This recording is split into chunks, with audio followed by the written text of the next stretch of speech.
ऐ ईमान वालो अल्लाह से डरो और सच्चों के साथ हो जाओ। ऐ ईमान वालो अल्लाह से डरो और सच्चों के साथ हो जाओ। किसके साथ हो जाओ? कुछ बोलो मेरे भाई, कुछ आवाज निकालो। किसके साथ हो जाओ? सच्चों के साथ। अब सच्चे लोग हैं कौन? सच्चे लोग है कौन? आयत मुकद्दसा ने किन लोगों को सच्चा मुराद लिया है और इनके साथ होने का मकसद क्या है? तो जिनको कुरान ने सादिक बताया है, सच्चा बताया है, तो उनके लिए कुरान ने दूसरी आयत में इरशाद फरमाया है, अनअमल्लाहु मिनन नबिय्यीना व सिद्दीकीना व शुहदा। यही वो लोग हैं कि जिनके ऊपर अल्लाह ताला ने अपने इनाम इकराम की बारिश फरमाई, और जिन लोगों पर इनाम इकराम की बारिश फरमाई है वो नबीईन की जमात है, सिद्दीकीन की जमात है, शुहदा की जमात है, सालिहीन की जमात है। अब अजीज़ान मिल्लत इस्लामिया, सिद्दीकीन की बात आ गई है, तो आइए एक सादिक की बात, एक सादिक की जिंदगी की एक रिवायत आप हजरत तक पहुंचा रहा हूं, और इंशाअल्लाह अनकरीब बहुत ही जल्द हजरत अल्लामा व मौलाना तौसीफ रजा साहिब क़िबला संभली हम और आपके रूबरू जलवा अफरोज होंगे। उनका एक अच्छा खिताब हम और आपको सुनना है। तो हम तमाम हजरात एक बार झूम कर दुरूद पाक पढ़ें। अल्लाहुम्मा सल्ली अला सय्यदिना व मौलाना मुहम्मदिन तिब्बिल क़ुलूबि व दवाइहा व आफियतिल अब्दानि व शिफाइहा व नूरिल अब्सारि व दियाइहा व आलिहि व बारिक व सल्लिम सल्लु अलैहि सलातो व सलामन अलैका या रसूल अल्लाह। अज़ीज़ाने गिरामी, आज तकरीबन 17 तारीख रजबुल मुरज्जब शरीफ की हो चुकी है। इस चांद में बहुत सारी खुसूसियतें हैं। गरीब नवाज रहमतुल्लाह ताला अलैह के छठी शरीफ उर्स मुबारक इसी माह में, इमाम जाफर सादिक रदियल्लाहु ताला अन्हु की नियाज़े मुक़द्दसा इसी माह में। वो अलग बात के तारीख के इख्तिलाफात के साथ लोग करते हैं, लेकिन इमाम जाफर सादिक रदियल्लाहु ताला अन्हु कौन है? इमाम जाफर सादिक रदियल्लाहु ताला कौन है? निस्बत क्या है? मर्तबा क्या है? असमत क्या है? रब की बारगाह में पहुंच क्या है? रब की बारगाह में मकबूलियत क्या है? तो तारीख ये बताती है कि इमाम जाफर सादिक रदियल्लाहु ताला अन्हु अपनी कलम से जमीन पर अगर कोई भी चीज रब की मखलूक के लिए लिख दे तो रब उसको मंजूर फरमा करके सच फरमा देता है। समझ में आ रही बात? कितने लोगों को आ रही? हाँ या ना में जवाब दीजिए। सभी को आ रही। हजरत इमाम जाफर सादिक कौन है? अब सुनिएगा, इमाम हुसैन सभी लोग जानते हैं। इमाम हुसैन को सभी लोग जानते हैं। इमाम हुसैन के बेटे इमाम ज़ैनुल आबिदीन, इमाम ज़ैनुल आबिदीन के बेटे इमाम बाकिर, इमाम बाकिर के बेटे इमाम जाफर सादिक, यानी कि इमाम हुसैन के परपोतो कौन है? जिनकी हम नियाज दिलाने वाले हैं कूडो की, वो इमाम हुसैन के कौन है? परपोतो है। तो अब अज़ीज़ाने मिल्लत इस्लामिया, एक तो वली और वो भी सादात में से, अल्लाह अल्लाह। हजरत इमाम जाफर सादिक रदियल्लाहु ताला अन्हु के मुतक़िदीन में से, बहुत तवज्जो से सुनना, अकीदत की भरी हुई रिवायत। इमाम जाफर सादिक रदियल्लाहु ताला अन्हु आपके मुरीदीन में का एक शख्स हज के लिए रवाना हुआ। हज के लिए जब रवाना हुआ तो रवाना होने के वक्त उसने 40,000 दीनार इमाम जाफर सादिक रदियल्लाहु ताला अन्हु के पास पेश किए और अर्ज किया, हुजूर ये अमानत मैं आपको दे रहा हूं, इससे आप कोई मकान, कोई प्रॉपर्टी, कोई जगह, कोई जमीन खरीद के मेरे लिए डाल दें। अगर मैं बच गया, वापस आया, तो हम उस अमानत को आपसे ले लेंगे, ना आया तो आपको अख्तियार है। आपने कहा ठीक है, मेरा किया हुआ सौदा तुम्हें मंजूर है? तो कहा हाँ, आपका किया हुआ सौदा हमें मंजूर है, इसलिए कि इस वक्त अगर अरब के ममालिक में कोई सच्चा और सादिक है तो वो सिर्फ हुसैन की नस्लों की एक जात, जिसको इमाम जाफर सादिक कहते हैं, हमारा आपके ऊपर पूरा इत्तेकाद है। आपने कहा ठीक है। वो साहब हज पे चले गए। जब हज पे गए, इमाम जाफर सादिक रज़ियल्लाहु ताला अन्हु ने वो 40,000 का माल गरीबों में तकसीम कर दिया। कहा? गरीबों में। 1 रुपया भी, 1 दिरहम भी बाकी ना रखा। और जब सब बांट दिया, बांटने के बाद अब अपनी हुकूमत दिखा रहे हैं, अब अपनी हुकूमत और ताकत दिखा रहे हैं। नबी का नवासा हुकूमत और ताकत दिखाने पर जब आया, अपने खादिम से कलम मंगवाया, कागज मंगवाया, और कागज मंगवाने के बाद उस पे लिखना शुरू कर देते हैं कि हमने जन्नत का एक महल फला बिन फला के नाम 40,000 के एवज में किया है। मैं उसको ये मकान तहरीर फरमाता हूँ, बयाना करता हूँ, मैं उसको दाखिल खारिज करता हूँ। और जिसकी नौइयत ये है कि जिसके मकान का एक कोना रसूल कायनात सल्लल्लाहु ताला अलैहि वसल्लम के मकान से मिलेगा, दूसरा कोना हजरत अली के मकान से मिलेगा, तीसरा कोना हजरत इमाम हसन के मकान से मिलेगा, और चौथा कोना हजरत इमाम हुसैन के मकान से मिलेगा।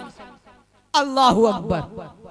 कितनी जबरदस्त बैनामा के दस्तावेज लिख रहे हैं, और उसमें साफ जाहिर कर दिया कि एक कोना जो मैं मकान अपने खादिम के नाम लिख रहा हूं, वो दुनिया पर नहीं, अरब ममालिक के अंदर नहीं, मदीना मुनव्वरा में नहीं, बल्कि जन्नत का बयाना इमाम जाफर सादिक मदीना मुनव्वरा की सरजमीन पर लिख रहे हैं। अब अजीजाने मिल्लत इस्लामिया, जब आपने पूरा बैनामा तैयार कर दिया, और मैं जरूरत पड़ती है एक नक्शे की, आज अगर हम दाखिल खारिज निकलवाए तो उस दाखिल खारिज के अंदर ये प्रूफन सनदन होता है कि तुम्हारे किस तरफ गली है, किस तरफ रोड है, तुम्हारे मकान के किस तरफ किसका मकान है, तुम्हारे मकान के साइड में क्या है। तो इमाम जाफर सादिक ने क्लियर कर दिया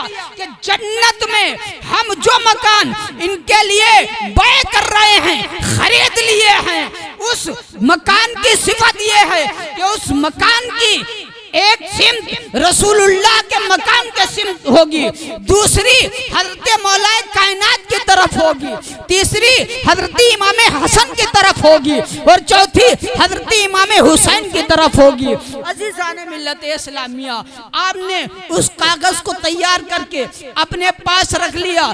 जब वो शख्स हज से वापस आया, आने के बाद उसने हाजिरी दी, और हाजिरी देने के बाद दुआ सलाम किया, मुसाफा मुआनका किया।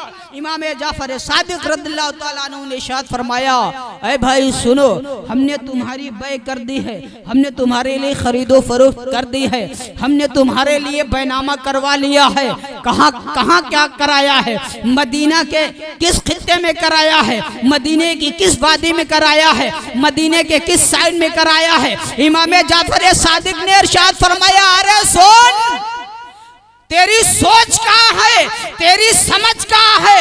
हम रसूलुल्लाह के नवासे की औलाद हैं, और रसूलुल्लाह के नवासे जो है वो कभी दुनिया की किसी चीज का कोई भी खरीदारी का हिस्सा नहीं लिया करते हैं। जब वो खरीदारी करने पर आते हैं तो सीधे जन्नत की खरीदारी किया करते हैं। अजीजाने मिल्लत इस्लामिया, हजरत इमाम जाफर सादिक फरमाते हैं कि सुनो, मैंने तुम्हारे लिए जन्नत में रब से खरीदारी की है और उस खरीदारी की शक्ल यह है कि जिस मकान, जन्नत के मकान को मैंने तुम्हारे लिए खरीदा है, उस जन्नत के मकान की खासियत यह है कि उसका एक कोना रसूल कौनैन सल्लल्लाहु अलैहि वसल्लम के मकान से मिलता है, दूसरा मौला अली के मकान से मिलता है, तीसरा इमाम हसन के मकान से मिलता है, चौथा हजरत इमाम हुसैन के मकान से मिलता है। अकीदतमंद था, चहीता था, चाहने वाला था, तस्लीम कर लिया, वो कागज लिया, अपने पास रख लिया, घर पे गया और घर पे जाने के बाद अपनी औलादों को बुलाया। औलादों को बुलाने के बाद उनको वसीयत की और कहा सुनो सुनो, हज पे जाने से कब्ल मैंने इमाम जाफर सादिक को अमानत दी थी और उसको खरीद की इजाजत भी दी थी। उन्होंने मेरे लिए जन्नत में मकान खरीदा है और उसका ये बयाना बना करके हमको दिया है। अकीदतमंद थे, मान गए, लेकिन औलाद इस चीज को मानने के लिए तैयार ना हुई, तस्लीम न किया, लेकिन बाप की मिल्कियत होने की वजह से खामोश रही।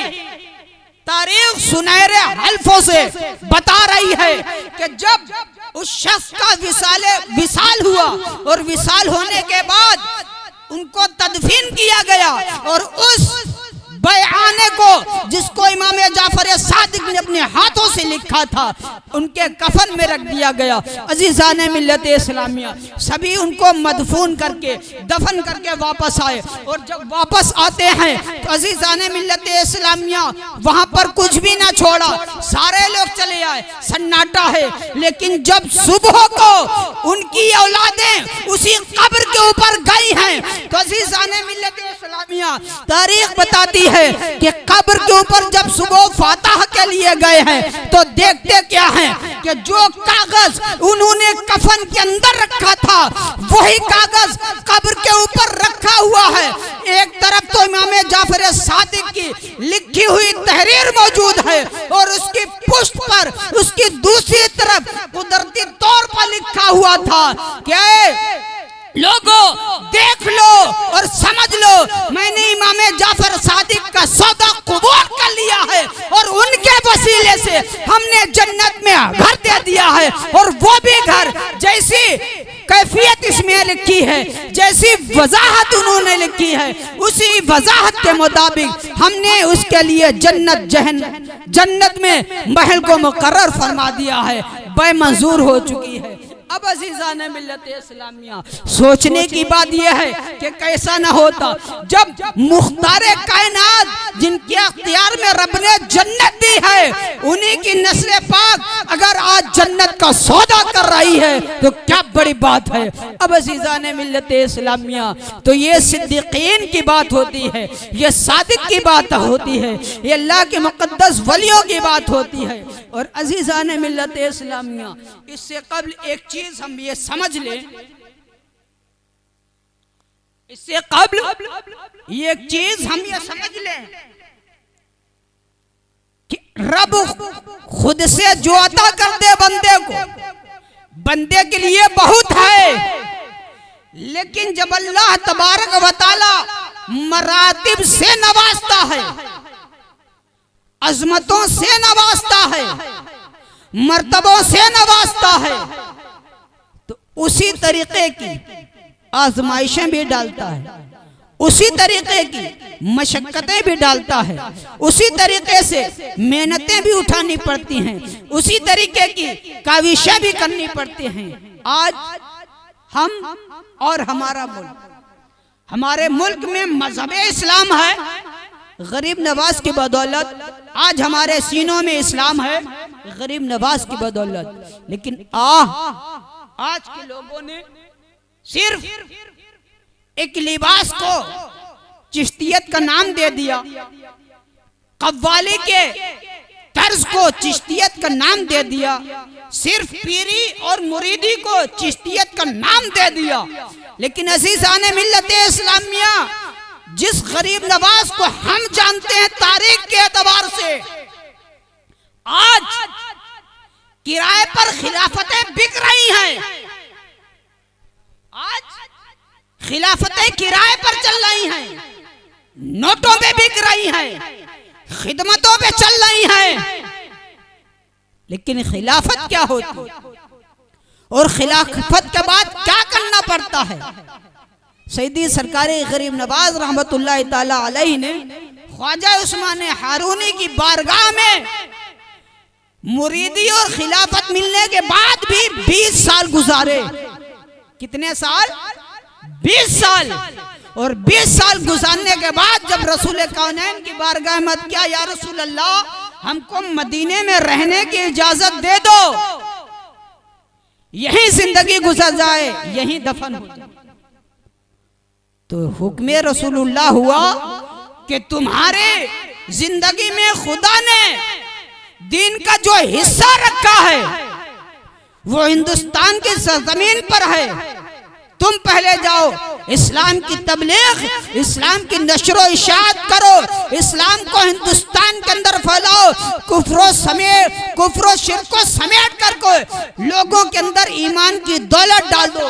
अजीज़ान मिल्लत इस्लामिया, गरीब नवाज ने मदीना मुनव्वरा से बगदाद, बगदाद से खुरासान, खुरासान से सब्जाबार, सब्जाबार से अस्फहान, अस्फहान से पाकिस्तान, लाहौर, लाहौर से होते हुए दिल्ली, और दिल्ली से होते हुए जब आपने राजस्थान की सरजमीन पर कदम रखा तो तारीख ये बताती है कि आपके पैरों के जूते टूट चुके थे। और जब आपने राजस्थान के इलाके में कदम रखा था तो मुसलमानों, तारीख ये बताती है कहीं गरीब नवाज के पैरों के नीचे नुकीले पत्थर आते थे, पैर को फाड़ देते थे, जख्म कर जाते थे, कहीं कांटे आते थे, पैरों को छलनी कर देते थे।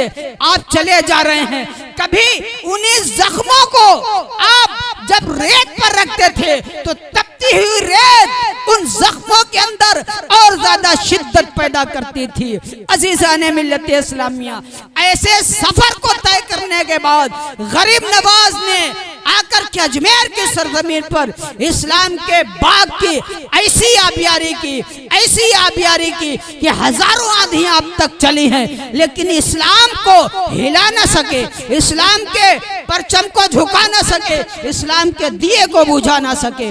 अजीज़ाने मिल्लत इस्लामिया, हम बुजुर्गों से वाबस्ता हैं, ये अल्लाह उसके रसूल का एहसान हमारे ऊपर है।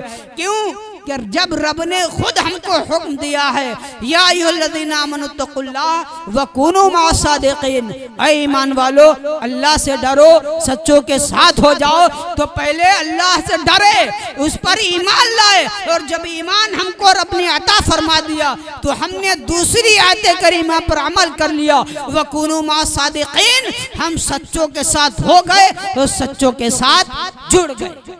तो अल्लाह तबारक व तआला की बारगाह में दुआ है, मौला ताला हम तमामी हजरात को औलिया किराम के दामनों से वाबस्ता रहने की तौफीक अता फरमाए। पाक परवरदिगारे आलम औलिया इज़ाम की मोहब्बतों के साथ हम सबको जिंदगी और मौत नसीब फरमाए। अस्तगफिरुल्लाह ली व लकुम अजमईन। अस्सलामु अलैकुम व रहमतुल्लाहि व बरकातहू।